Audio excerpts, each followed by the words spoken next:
was non-intentional use. He didn't do anything on purpose. This metabolite stays forever. What a picogram is, it's taking a grain of salt and chopping it into 48 million. Forever. What's up, everybody? Welcome to the Picogram podcast, where we give our hot, honest takes about the UFC and how they're doing and all the good or bad stuff that they're into. So today we are breaking down one of the best cards I've seen in a long time.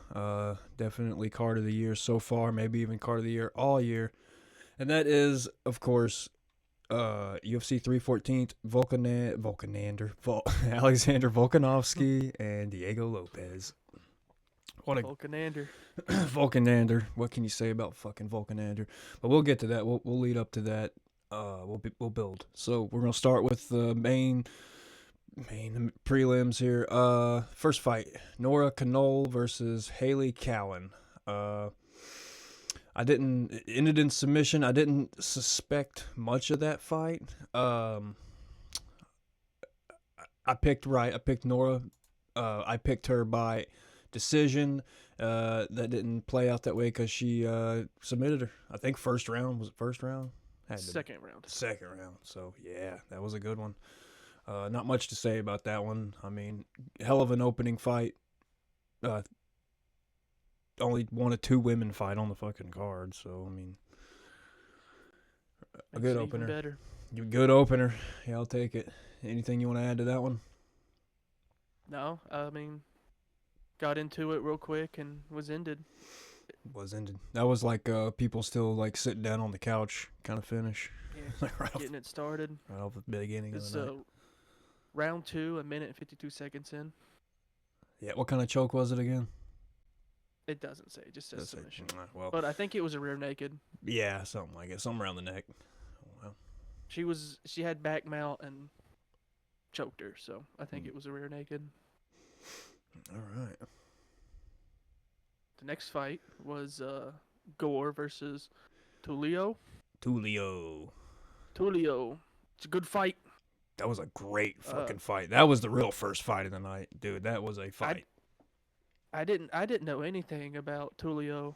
I seen a lot of stuff about Gore going into the fight, so I expected Gore to be the dominant one, and then Tulio just fucking. Dude, Oof. I've seen Marco fight one time, and I remember his striking being pretty world class. And I remember Trayshawn Gore because he was on a season of Tough that I watched, and he's really kind of quiet, soft-spoken kind of guy. I remember one of the funniest thing about him. He was like, my grandmama came to me in a dream last night. She told me I'm gonna win the whole show. And then he like fucking he tore his ACL or some shit. But that's how I remember Trayshawn Gore. Yeah, his first fight was a round 1 TKO. Yeah. Against Ihor Potieria. Oh, Ihor Potieria. Ihor's been up and down. Yeah, he's had good moments, and he's also had moments of like, what the fuck, dude. I think Ihor Potieria was Shogun Hua's last fight in UFC, and you could kind of tell it was Shogun's last fight, and like Ihor went in there and kind of like dominated like an old guy, and then was like he did like the DX suck it thing to him and shit, just disrespectful as fuck. So he's always kind of sat sideways with me on that, but that's how I remember Ihor Potieria. But he ain't even on this card. We're moving on to Suma Dajri and Mitch Raposo. Another tough alumni. Mitch Raposo was good. One more thing to touch on the last fight. I picked it completely correct. Second round knockout, Tulio. Booyah. But the next fight after that with Mitch Raposo that we are on now, I did not pick correct. I picked about as wrong as it gets. Went to Suma Dajiri by decision. Kind of a back and forth wrestle match. I mean, not really. They're flyweights, so there wasn't a lot of damage dished out. I think Mitch wore it a little worse. He looked a little more beat up. But yeah, it wasn't too crazy of a fight. it was kind of still in the lull of that Marco Tulio fight. That was a beautiful knockout. But yeah, I don't know. Go back or go on to the next fight, which was Dumas versus Oleg You got it. Sisicek. Olajaychik. Olajaychik. Oleg. Okay, Oleg Jacek. I picked. God, these fucking names. No, fucking crazy. That's a lot of like consonants in a row with no vowels. But went to him first round knockout, 2 minutes and 49 seconds.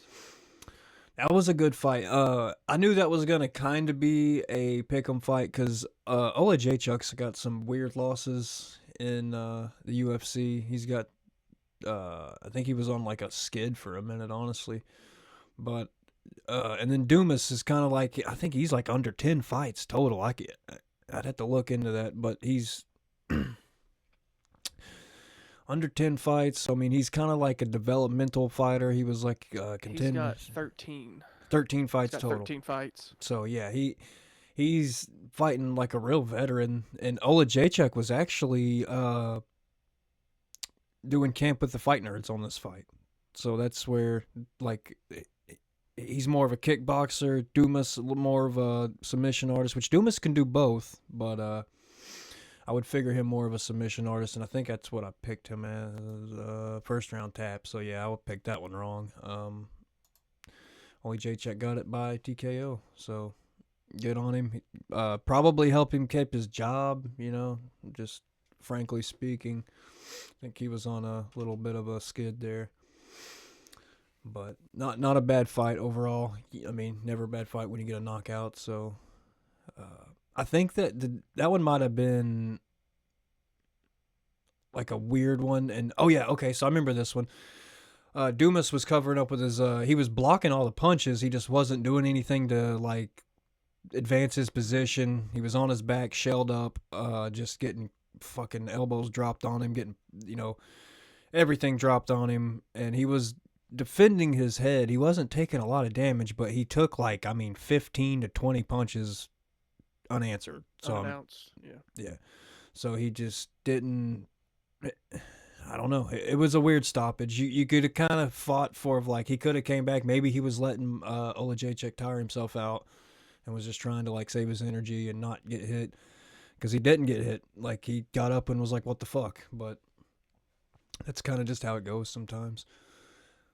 But yeah, good fight all around. Next up, we got Darren the Damage Elkins and Julian Erosa. That was a pretty good fight. I mean, never a boring fight with Darren Elkins. We know that. I picked Erosa to win by decision because Elkins is hard to put out, man. Even though he's, 40 years old, a veteran in the sport, he's still fucking tough. So I would have thought he would have lasted, but I still thought Erosa's just a little sharper, a little younger. He's, still in his prime, still doing his thing. So I kind of figured he would edge him out. I remember around the 3-minute mark, he hit him with a up kick. Erosa hit Elkins with an up kick from the ground, and that was downhill from there. Yeah, good call. I forgot about that. Yeah, he went to jump on him and just got cranked by a kick and just never recovered from that. But that was a great fight too. All these great fights, man.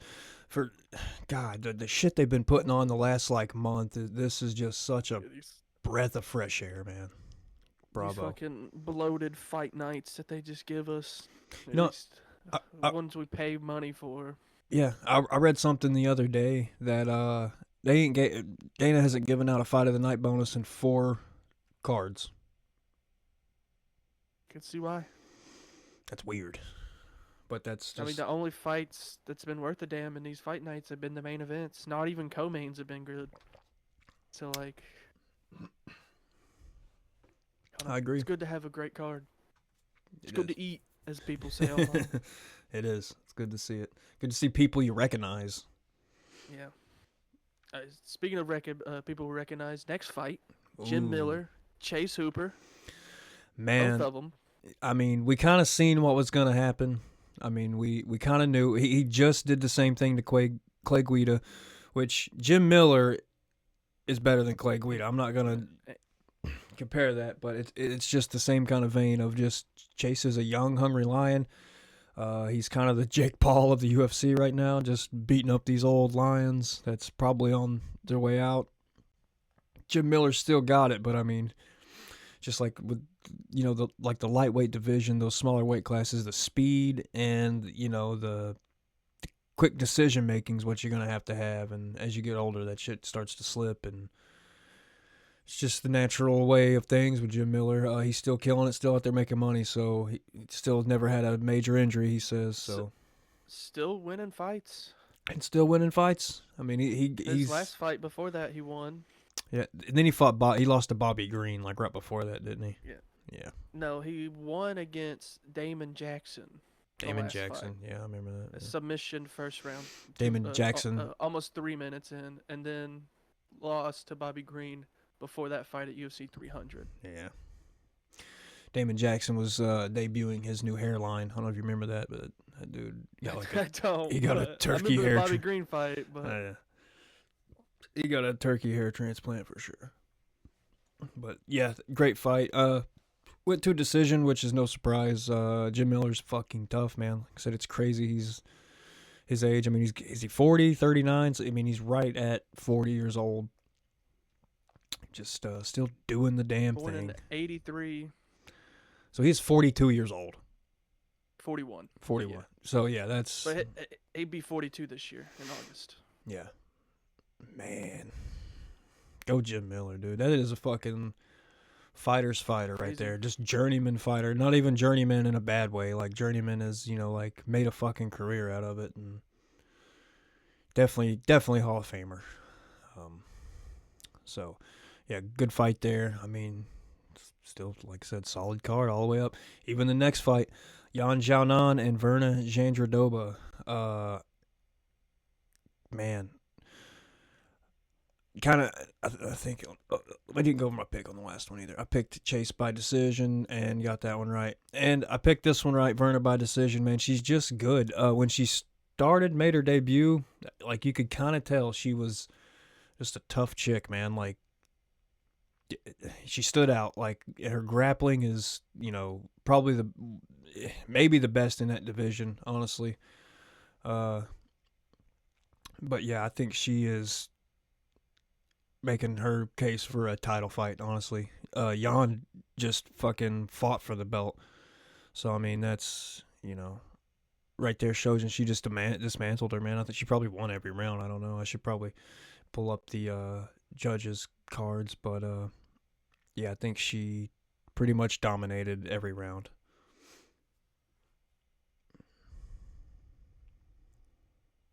Yeah, it was a pretty good fight. It's hard for me to say that. I mean, any fight that goes to decision, I'm casual by the end. I'm just already like, let's get on with it, But I hate to say that, but yeah, that's just how I felt with any fight that goes to the decision.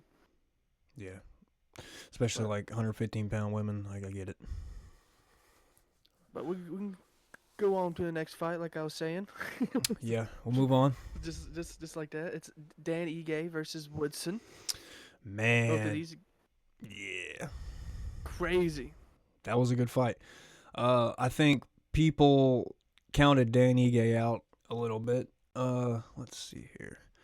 I didn't. I picked him by decision, which I think he was up to. So this one had another controversial ending. This one in Trayshawn Gore was not Trayshawn Gore, Secret Dumas. Yeah, I think people may have counted Dan Ige out and just thought since Sean Woodson, this long, lanky guy, he's got like 5-inch height advantage on him. Used to be a pro boxer. I think they kind of forgot who Dan Ige was, and Dan Ige just crisp and clean, and he's way more technical at boxing than Sean Woodson is. So, I mean, I don't know, I don't really know why people would have counted him out, but I think he was the underdog. Sean's kind of had a good come up. He's had some interesting moments. I think he used to be like a middleweight or some shit, and he's lost a bunch of weight. He was one of those guys that's just kind of turned his life around with fighting. So I think in the amateurs he was even bigger. I think he was like a light heavyweight. See, yeah, that's He crazy. was fat. He was like big. It's crazy to think like another guy like Volkanovski, who's like started their career at like almost 200 pounds and then just fighting at 145, like 55-pound fucking difference is just insane. But that's like it's fighting shape though. That's when you get in fighting shape, man. That's the real deal. Like you're using all your shit for a purpose. But anyway, Danny Gay, Sean Woodson, very technical fight. Sean's kind of like, he's not as crisp and tight as he needs to be for that being that lanky. He kind of tries to noodle his way out of stuff, and he gets caught. And this one was another kind of controversial ending, like I said earlier. I don't know. He wasn't completely out, but he wasn't there, and I think he was grabbing onto the ref's legs and shit after it was over. But yeah, he just Dan Ige, man. I mean, he looked like a little dynamite in there. Just, you know, I think he was up on the scorecards when it was over, so it wasn't that controversial to me. Yeah. He was. I mean, it only went one round. Did it? Okay, so yeah, I mean, it is what it is. Good fight. It was a good fight. No, I lied. I was looking at the wrong fight. It went 3 rounds. 3 rounds? Okay, so yeah, I thought he won 2 rounds up to that. So, I don't know. You'd have to watch it and see for yourself, but I think was a fair stoppage. Dan was catching him. Like I said, Woodson's not as tight as you need to be for coming from a boxing background. It's weird. So there's the wrap up of the prelims. I went 6-2. So Dumas Raposa let me down, but we'll be back. All right, moving on to the big dogs. Okay, so here is the main event, the main card, which, man, what a fucking card. This is What a card. one I'm happy that, you know, I spent my hard-earned money on. Coming right out the gate, we got Nikita Krylov and Dominic Reyes. So this one was kind of like crossroads for both these guys. Nikita Krylov was on like probably a 5-fight winning streak. A win over Dominic Reyes probably would have got him close to a belt shot at least, you know. And Dominic Reyes, I think he's on a 2-fight winning streak, so this would be his 3rd in a row. I don't think this gets him to a title shot like it could have got Krylov, but I mean, what a comeback, you know. There was a point in time where you really questioned if Dom still had it, if he still had, you know, the chin to do it, because he is fighting the big dudes and he does take damage and he steps forward and he stays in your face.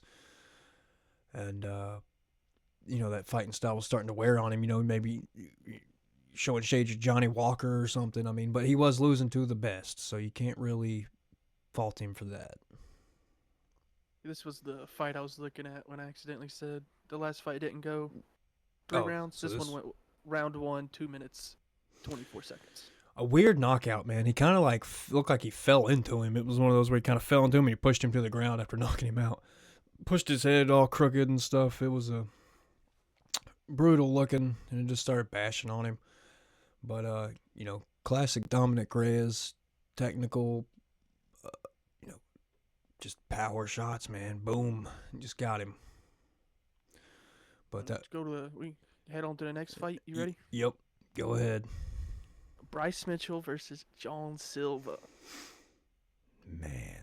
You said it perfectly there. Man. So we'll start by saying Bryce Mitchell, for however you feel about the guy, or his views on stuff, you know, he's a hard worker and he's a good fighter, and he's had, you know, he's had a couple hard moments in the sport, and I feel like when it's time to shine, you know, I don't know, man. Like, I don't know if it's his skill or his or his nerves or what it is, but I don't know, man. Sometimes he's had some of the he's got so far he's got one of the worst knockouts you've ever seen and one of the worst choking. Like he had his John Silva submitted him with a ninja choke and he had his neck almost bent all the way around. And a lot of people thought maybe this was like a punishment for for Bryce Mitchell by giving him Silva, and Bryce did better, I think, than what most people would have thought. But another guy of kind of like say what you will about John Silva, but the dude's good. I mean, annoying maybe, borderline insane possibly, but the guy. He can fight. He's entertaining. That was honestly the last way you would thought he would have won. I like how you brought up that this was like a punishment for the shit he said, and I'm looking at all his past fights, and it's like his easiest fight that he's had was Kron Gracie. Yeah. Before that, Josh Emmett. Before that, Dan Ige. Before that, Ilia Topuria. Before that, Edson Barboza. So which one of these is the, before that was Andre Fili. Yeah, that's what I'm saying. And he has like moments where it's like, man, that is the guy. And then he has moments where it's like, man, is he going to keep fighting after that? It's weird to see that he was submitted by Ilia Topuria. Yeah. Yep. One of the best grapplers in the division. That's what I'm saying. Like, it's like, I don't know if it's his nerves or his skill, but it's like his skill is amazing. Like, he does shit that you've never seen before, like doing twisters, and he'll do like transitions you've never seen before, but it's like little easily. I don't know if he gets does them easily. Yeah, I don't know if he gets tired or if it's like nerves or if he's like too wrapped up in conspiracy theories and not sleeping at night. I don't know. But when it's game time, sometimes Bryce Mitchell drops the ball. I mean, I don't know. And it's like this fight wouldn't have even done much for him. I mean, what was John Silva ranked? I mean, Bryce Mitchell's got to be significantly higher ranked than him, if Silva's even ranked at all. Yeah, I don't think Silva is ranked. So, I mean,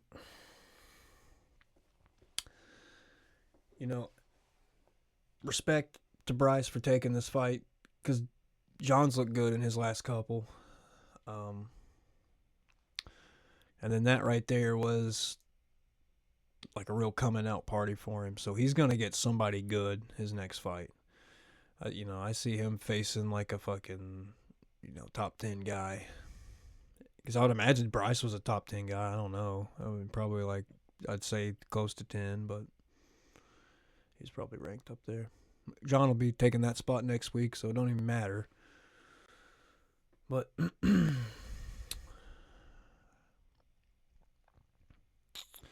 they may pair up Yair Rodriguez and John Silva, because Yair's still got a pretty high ranking. I think he's like probably 4 or 5, and that would give Jean a gatekeeper spot into the upper title shot area.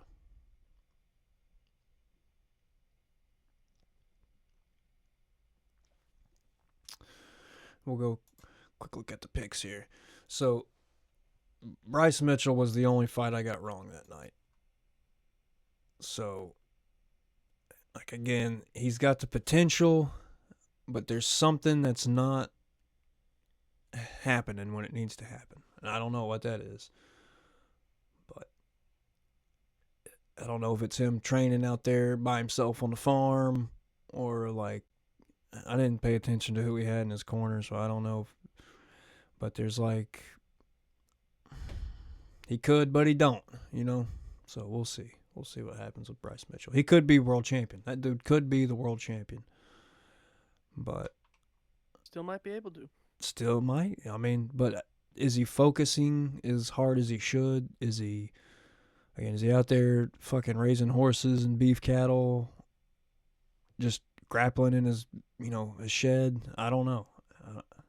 There's something missing, and now he's starting to get knocked out and choked out.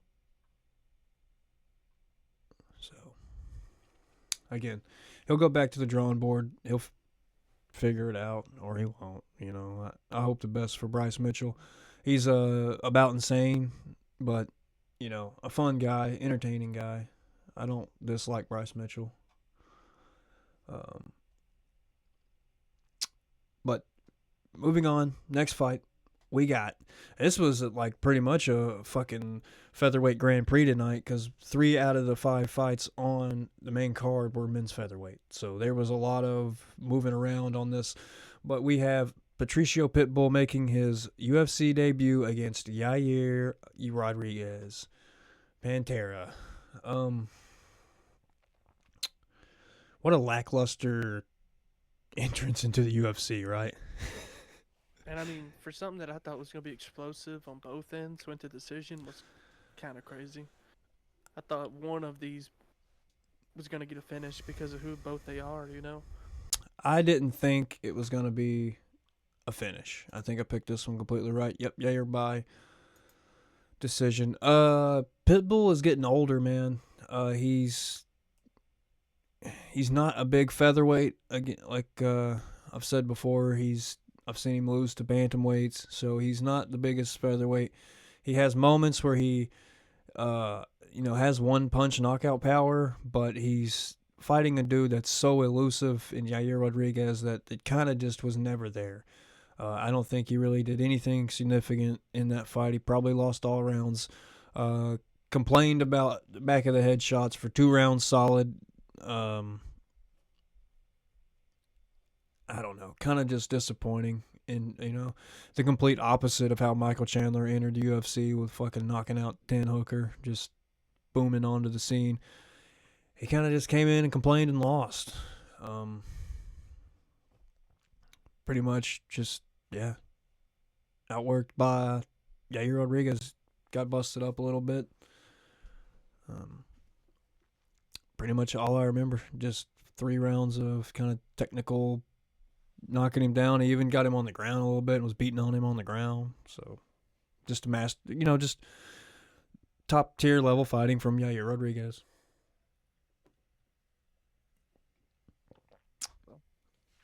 Speaking of Bellator fighters, Michael Chandler versus Paddy Pimblett. Great fight. Good fight. Great fight. That was a big moment for Paddy. Big moment for Michael Chandler too. Chandler really needs a fucking win. I don't think he's going to fight in 3 years. Talk about a fucking kick in the balls, going from waiting on Conor McGregor for 2 years to just going and he literally kicked Paddy Pimblett in the balls. I mean, Yeah. So, I mean, just, I don't know where we go with Michael Chandler. They'll probably give him 1 or 2 more. If he's got 1 or 2 more in him. I don't know, man. He's got 2 wins and like 5 losses in the UFC. All of them are killers. All of them are banger fights. But you got to start to wonder, when's enough,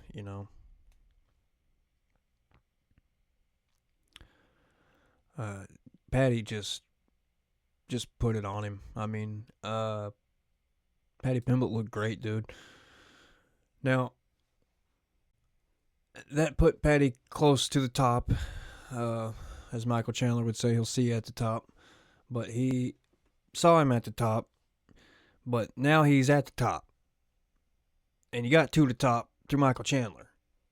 So we're going to see if you really are cut out for the top. But that's to be determined, because Michael Chandler, I mean, Paddy's beat like Bobby Green, Tony Ferguson, I mean, Michael Chandler, that's his big names. And I don't know how far that's going to travel when you start fighting dudes like Dustin Poirier or, you know, Ilia Topuria, for God's sakes. That could be his next fight. Because Islam don't want to fight Ilia until he fights a fight in lightweight. Wouldn't be bad. Another fight that wouldn't be bad would be Hooker. That'd be a fun fight, Dan Hooker and Patty. Because Patty, he did good. His hands look good. His striking looked good. Obviously, his grappling is top tier, so he was no slouch in the grappling department. But he really needs his hands tested, and I think, yeah, like a Dan Hooker or a Justin Gaethje would really, you know, let people know that he has no real weakness. But he looked great, did great. You know, just beat Chandler to a bloody pulp, was on top of him, just bashing, you know, would go for rear naked. Chandler would barely fight out of it, and then he'd just start bashing on him again to another submission. So, I mean, really just did work and just, you know, laid it to Michael Chandler. I don't know what you do with, you know, I don't know what you do with Michael Chandler. Maybe having him fight Pitbull would be fun, but who really knows, you know? I think Pitbull commented and said he don't want that fight. And I bet Michael Chandler don't either. But I think Chandler's just going to be, what they should do with him is let him get a couple wins and just let him be a gatekeeper. yeah. Which who knows how many more he's got. I mean, he gets the shit just beat out looking of at him, dude. Looking at their fucking records, Patty has just as many wins as Chandler, and Chandler has 10 more fights, 7 more fights. Yeah. So, I mean, Chandler, he's got a couple more. I'd say give him some legacy fights and we'll get him out of there. And he can retire and go coach wrestling or whatever it's going to be that he does. But he's not going to be a world champion. Hate to say it. I think he knows it at this point. He's probably still got some fight in him. He's a warrior, so he's, you know, he'll take some more fights. He'll take hard fights. He don't care. But I think we kind of know what to expect when it comes to Michael Chandler. He will win a fight for 2 minutes and then it's all downhill from there. But moving on to the final fight of the night. Main event. Sorry. Alexander Volkanovski, Diego Lopez. My word, what a fight. Great fight. Alexander Volkanovski somehow fucking turned back time. He beat every curse that a fighter can have on one fight. He's won a championship twice from, you know, 2 different people. It's nothing short of spectacular, honestly. Yeah, it's amazing. I picked Volkanovski by decision. Oh, back to Patty too. I also picked Patty completely right with the 3rd round knockout. Not bragging, just saying. Not bragging. Not bragging. Just gotta get that out there. But yeah, Volk, dude. Which, I know anyone's argument against Volk, which who would argue against Volk, but if you were to, you would say, you know, he beat a guy who maybe not even was ready for a title shot. He got knocked down a couple times.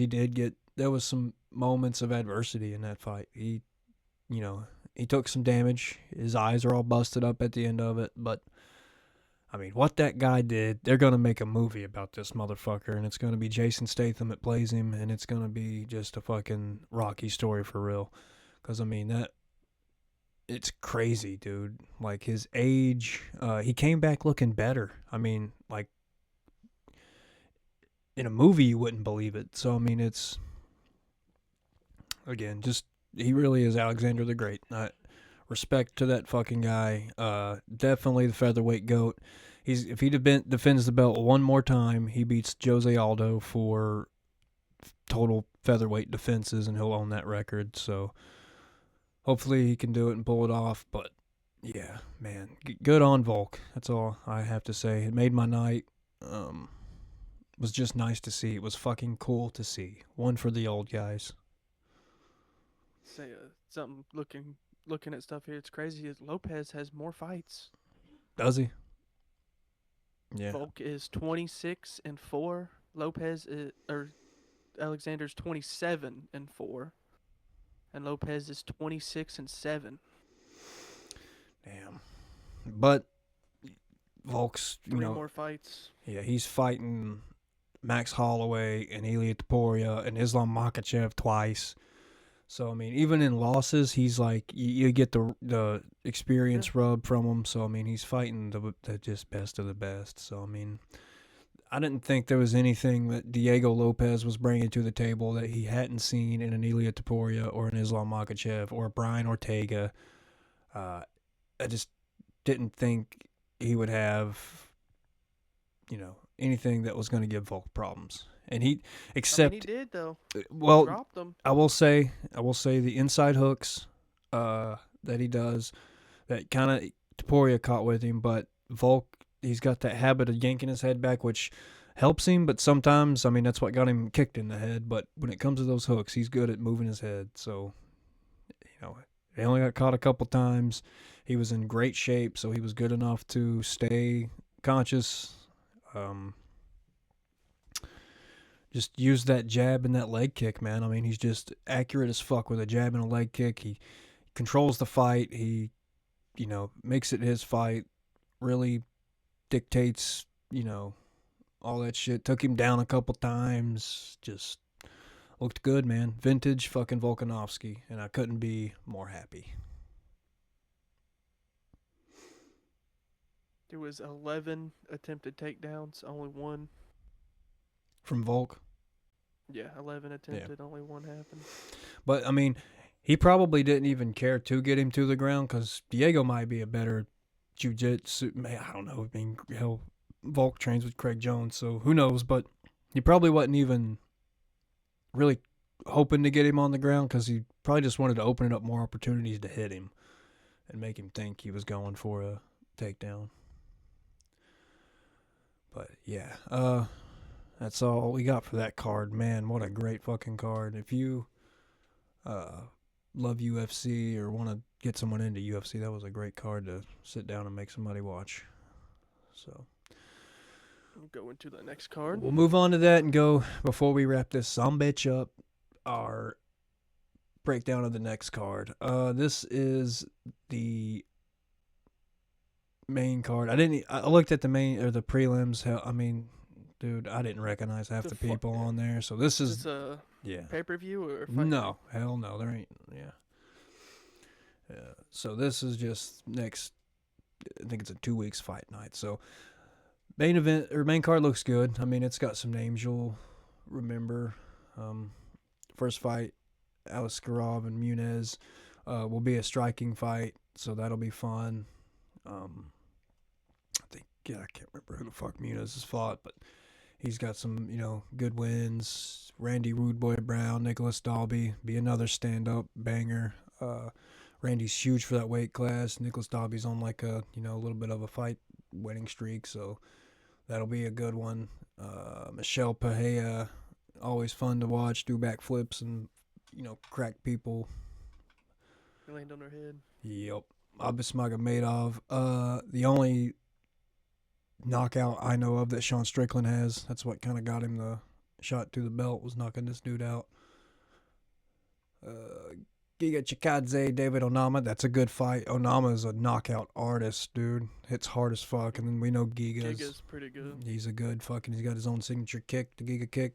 I think a Glory kickboxer or some shit like that. He was a kickboxer, but very good. So that'll be a good. So this is going to be a lot of standing and banging on this fucking main card here. So this will be actually pretty good fight. Then co-main, we got Anthony Smith fighting his 87th fight against Zhang Ming Yang. Don't even know who the fuck that is. Probably somebody off the road to the UFC.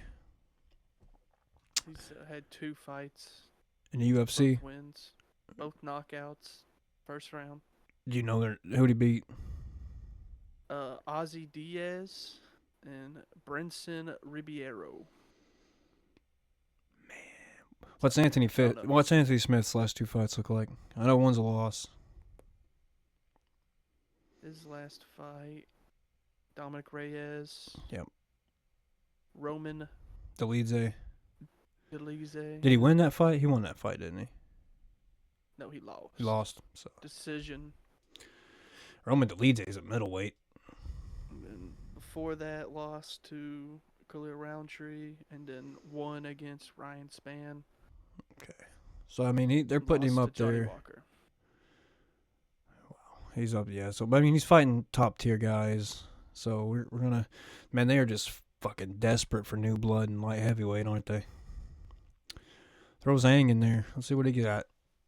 So, He seems all right. 2 first-round knockouts ain't bad. how many fights he got total? He's 18-6. Okay, so he's veteran, pretty much, you know. Yeah. Anthony Smith is 38-21. Where'd he come from? Is he just fighting in China? Does it say Road to UFC or anything like that? No, he is out of China. Hmm. His nickname's the Mountain Tiger. Of course it is. He's on 11 win streak right now. 11 fight win streak. Damn. So 26. So Anthony Smith fighting for his family again. It doesn't say what he's coming from. Okay. His very first fight in the UFC was on the Volkanovski card. That's where he fought that Brenson Ribeiro guy. So he's not. Yeah. Oh, road to UFC. You right? Mm-hmm. Most. First round knockout. Okay. It's a guy named Tuco Talkis. All right. What an No, that's interesting good. fight. Who the fuck knows on that one? Because you never know what Anthony Smith you're getting. You could get, world champion Anthony Smith, or you can get, I got to go talk on the desk after this, Anthony Smith, so let me just get through this. So. A lot of knockouts.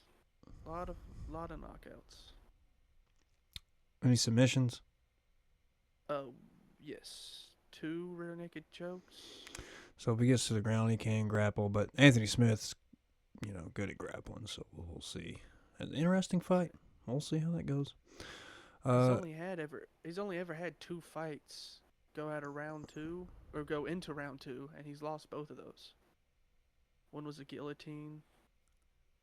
So he's been The other one submitted. was to and then the other one was a 3-minute and 53-second punch. It's just punch. Doesn't say knockout or. I guess it would have to be a knockout, but Punched him it in says the a single punch.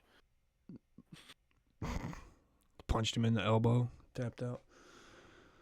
All right, interesting fight. We'll see how that goes. But the fight that everyone's obviously looking forward to the most is going to be Ian Gary, Carlos Prates.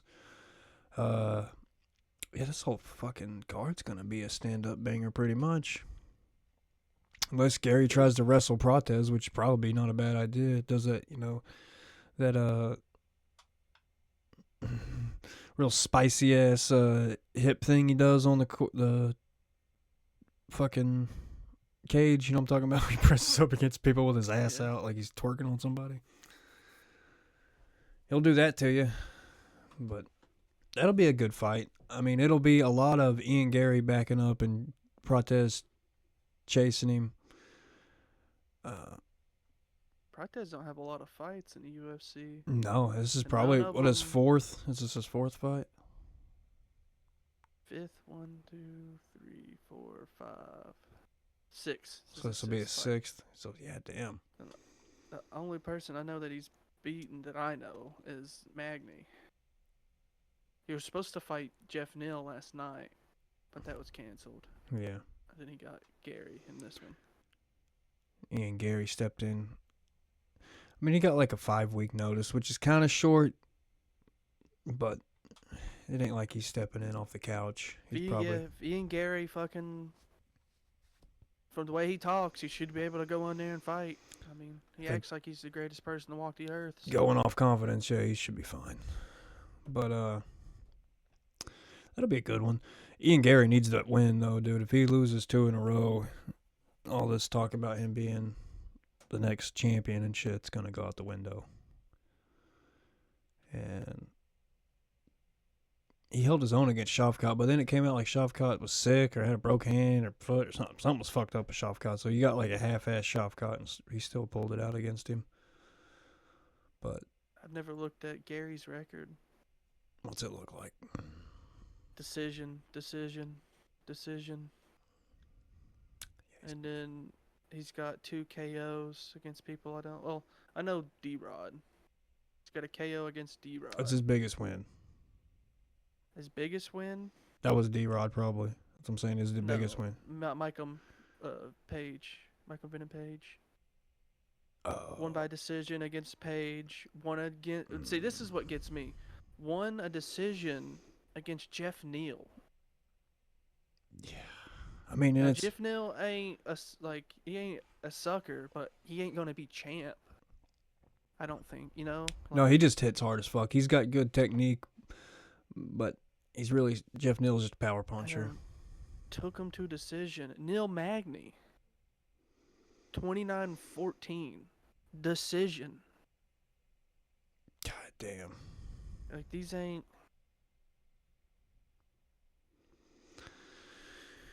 He's He's kind of like Stylebender, where he's just kind of like a backup counter striker. So He has 3 knockouts, and then the rest are all decision wins. This isn't a UFC. It doesn't show anything out of the UFC because he has to have more fights. He hasn't done 16 fights in UFC. yeah. But all his UFC fights in 2024, every single fight decision. I don't think he's going decision Protez. And this will be big. Is either one of these guys? I know Protez is probably not. Is Ian Gary ranked?